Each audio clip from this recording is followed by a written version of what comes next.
Every must-have tool list on the internet is designed to do one of two things: either empty your wallet buying expensive tools, or make you feel like you're woodworking at one of those home center kids' workshops. And if you're just trying to build up a decent collection of tools, it's really easy to get confused and in the process, waste thousands of dollars on tools you rarely use while missing out on the ones that would actually make woodworking easier and more enjoyable. So I thought in this video we'd play a little game, and on the fly I'm calling it Buy, Wait, or Ignore.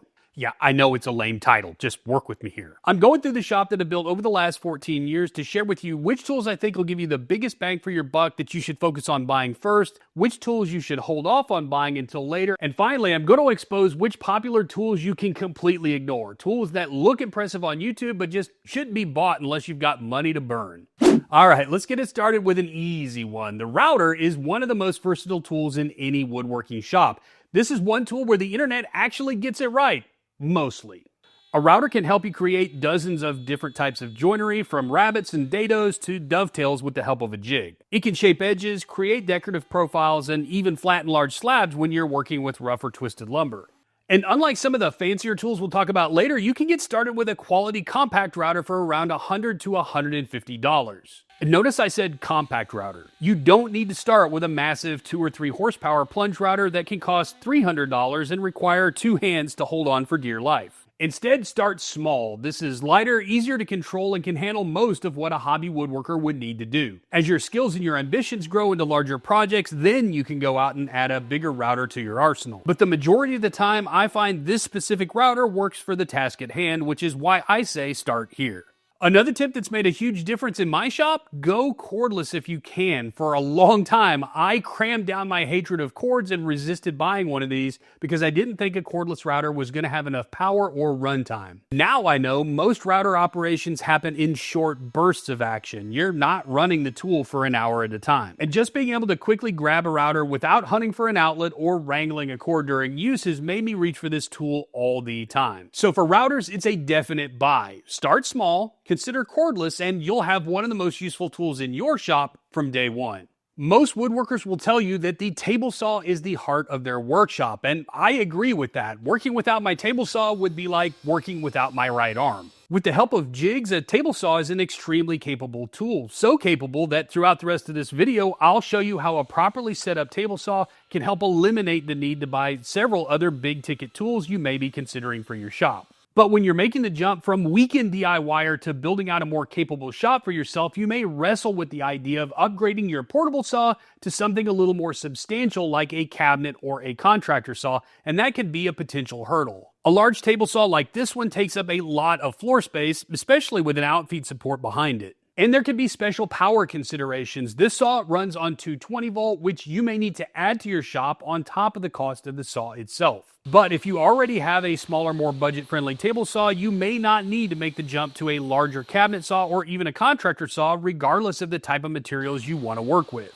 I recently picked up a very popular DeWalt job site saw for another project I was doing, and I did a whole video comparing its capabilities to my cabinet saw. And to spare you having to go watch that now, here are the highlights of my findings. I compared the two saws based on capacity, power, and accuracy. For capacity, there's shockingly little difference between the two saws outside of the overall stoutness and stability of the cabinet saw. The rib capacity, cutting depth, and ability to use dado blades are all very close or identical. For power, if you choose the right blades, I found there's little to no difference in the ability to cut everything from sheet goods up to 2-inch thick oak. The DeWalt could cut them all with only minimal drops in feed rate and burn marks. And for accuracy, there are several tasks that you need to do to calibrate the DeWalt out of the box, but once those are complete, the saw holds its settings over repeated use.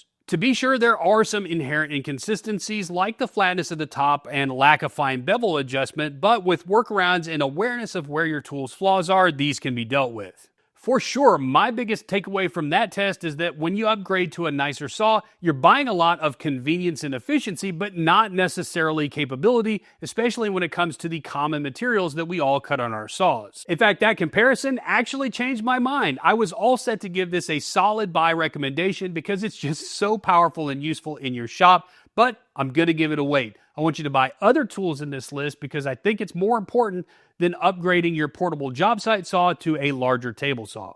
And here's a hot take: a miter saw is going to be on every essential woodworking tools list, And I say you can completely skip over it. And yes, I do have an expensive miter saw. And yes, I built a 14-foot miter saw station for it. But chances are you don't have a dedicated shop space that affords you the luxury of buying tools you don't really need. So in this case, do as I say, not as I do.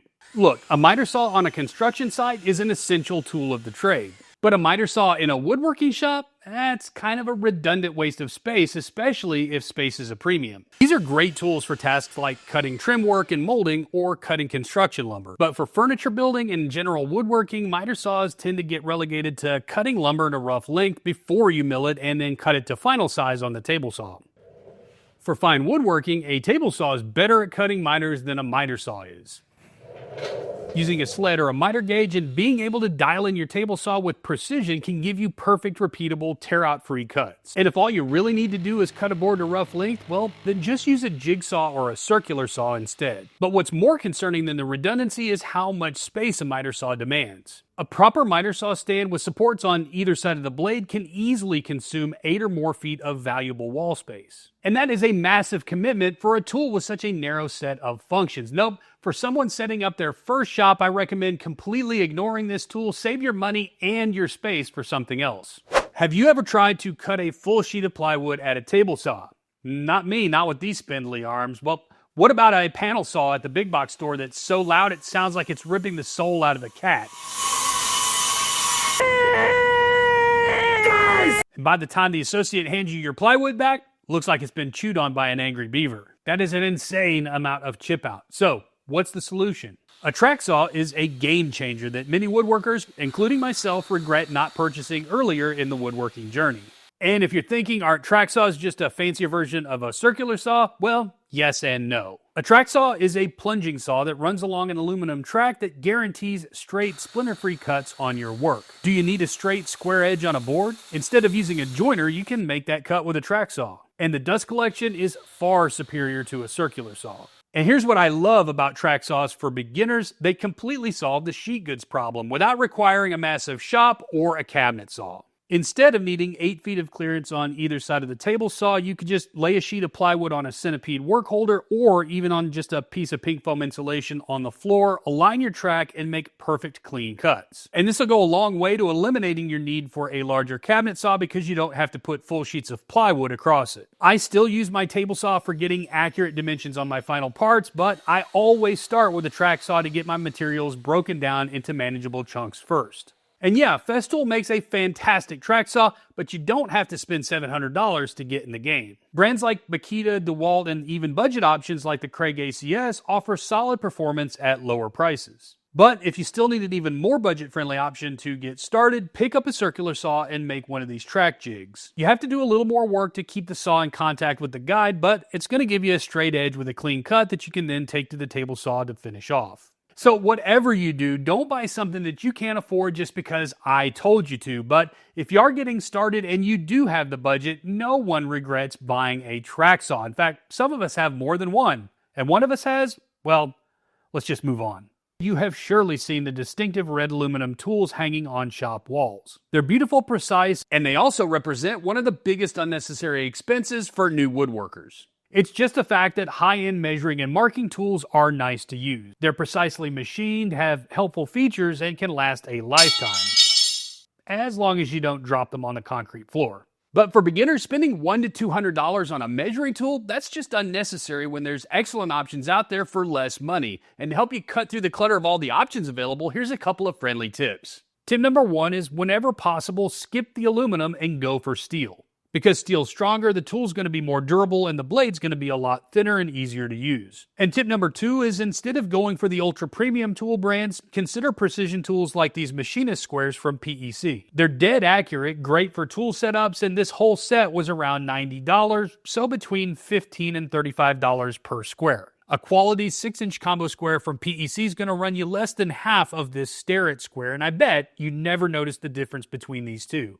And even premium brands like Jessam offer tools every bit as good as Woodpecker, like this 12-inch stainless steel square, which is $50 less than Woodpecker's version. And don't forget that we're talking about working with a material that by its nature moves. It expands and contracts and changes shape with the seasons. Precision is definitely important, but we aren't talking about working with steel machine parts where we need to be accurate within a thousandth of an inch. So for premium marking tools, I say absolutely ignore, do not be wooed by that red. Instead, buy quality mid-range tools that offer good accuracy without that bougie price tag, and take those savings and put them towards the cost of this next tool.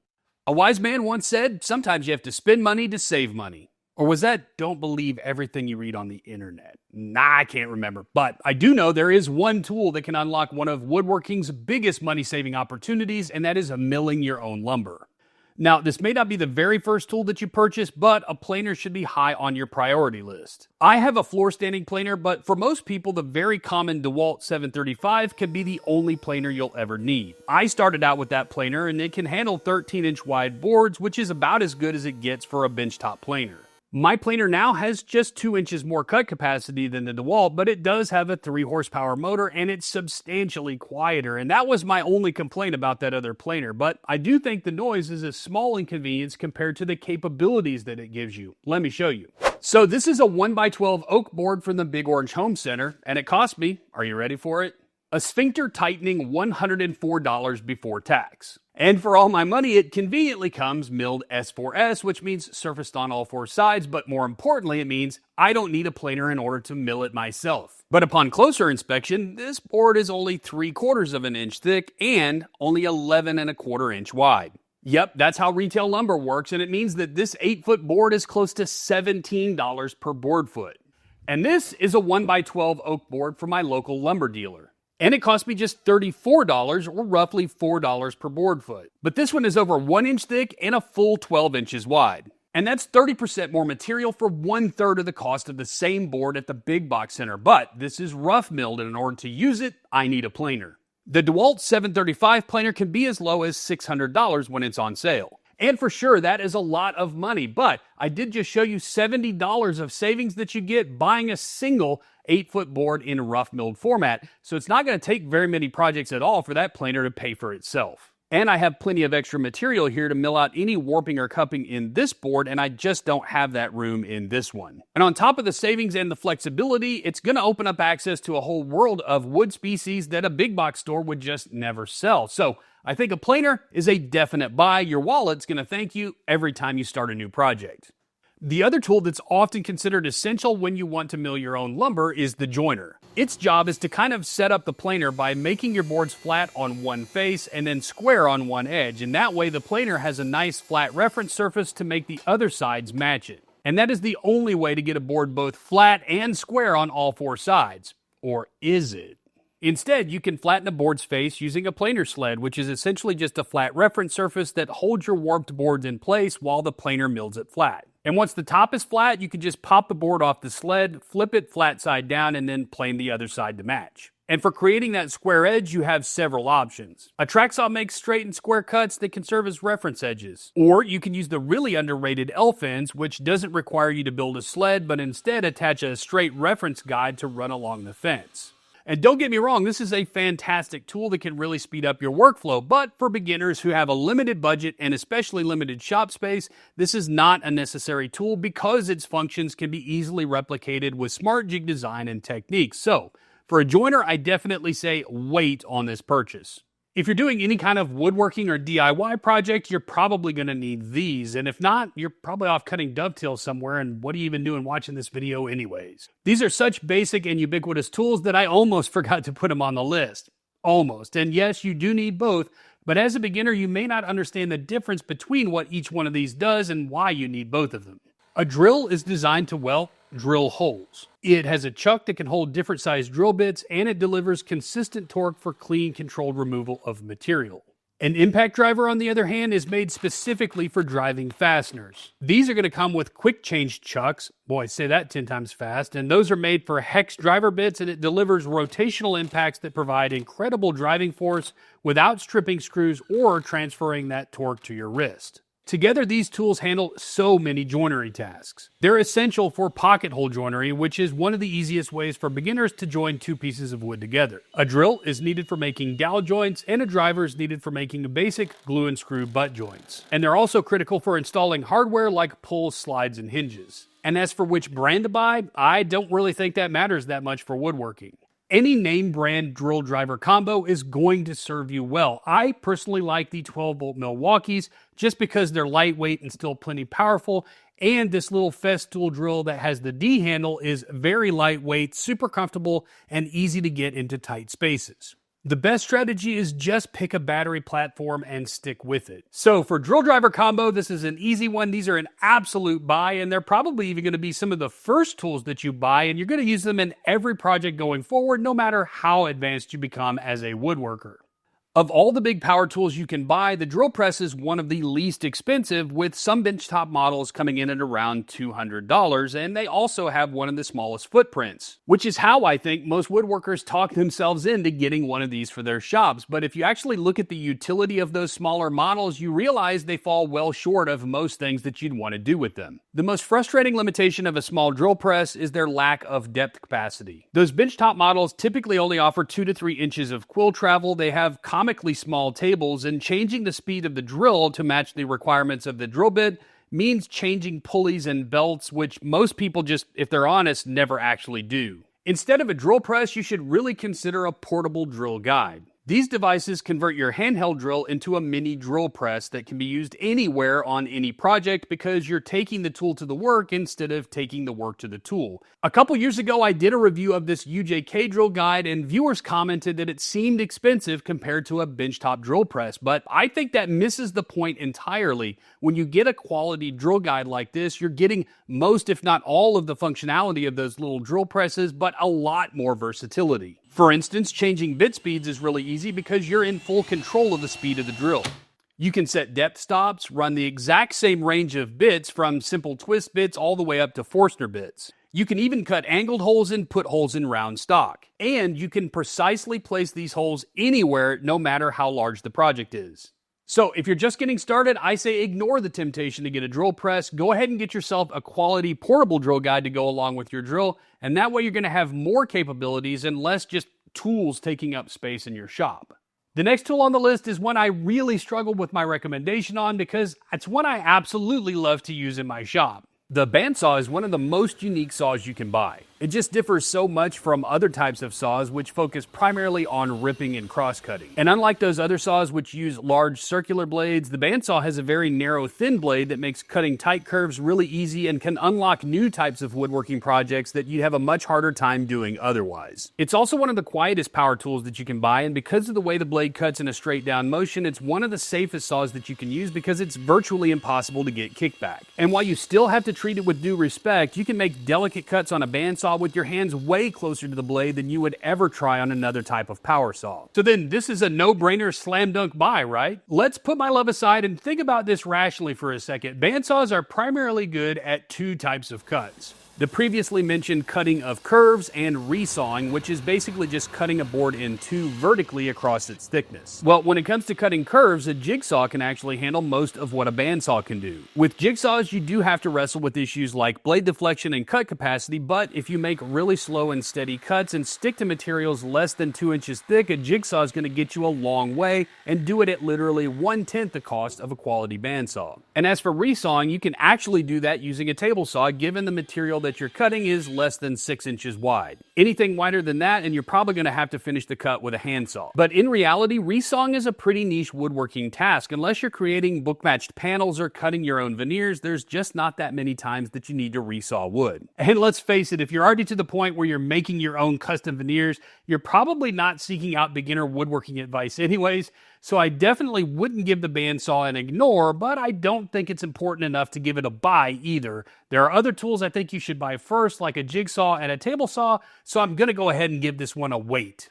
Okay, so most DIYers and weekend warriors get started using some kind of screw assembly for their projects. But sooner or later, you're going to want to use something other than that to hold your projects together, and virtually every other method of joinery is going to require glue and clamps. And just like social media likes to show you those fancy red squares, it also likes to show you fancy red clamps. Parallel clamps are considered the top tier of the clamp world, and they come with a top tier price tag, with larger versions costing anywhere from $50 to $60 per clamp. And these are excellent tools. They apply even pressure across the face, keep assembly square, and have wide flat jaws that won't damage your workpiece. But when you're faced with buying 8 or 10 clamps just to get your collection started, it's a hefty barrier to entry. For beginners, pipe clamps actually offer a lot of functionality at a fraction of the cost. A pipe clamp fixture is going to run you about $15, and you can attach it to any length black pipe to create clamps of various sizes. A 24-inch pipe clamp is less than half the cost of a 24-inch parallel clamp, but if you are going to invest in the parallels, also know that they don't really vary that much in price between, say, a 24-inch clamp and a 50-inch clamp. So if you're going to get them, go big. And there are lots of other awesome types of clamps like these Bessie squeeze clamps, which are great when you only have one hand free to clamp. And you can always fill in the holes in your collection with F-style clamps, and these are going to give you more reach than pipe clamps and also much cheaper than parallel clamps. So parallel clamps are a big fat ignore. Buy pipe clamps, fill in with F-style clamps, and only buy the parallels if you have nothing else left to buy. Have you ever seen those gorgeous ingrain cutting boards that have perfectly smooth surfaces and end up all over social media during the holiday season? Well, behind the scenes, many of those are made using a specialized tool called a drum sander. And a drum sander does essentially one thing: it mills wood to a consistent thickness. And if that sounds suspiciously familiar, well, you've been paying attention. And that is because a drum sander is just like a planer, but worse in almost every way. Instead of using blades that can efficiently cut up to 1/4 inch of material at a time, it uses sandpaper that can remove 1/128th of an inch of material at a time, making them much slower to use. The sandpaper gets clogged up and needs frequent cleaning, and it can easily burn your workpiece if you get too greedy with those passes. So why would you ever buy one of those over a planer?